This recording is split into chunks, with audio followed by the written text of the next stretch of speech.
So anyways, we're gonna try and see if it'll even start up. Let's see from here, you ready? Oh shit. Oh shit. Alright, we're gonna get inside the car, see if we can start up that way.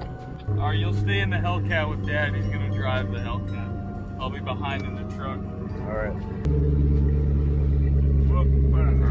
Gonna go take the baby in for service. It's a 2017 with only 20,000 miles. The reason it's going for service is this. Check this out. Look at my wheels are effed up. Got check engine light.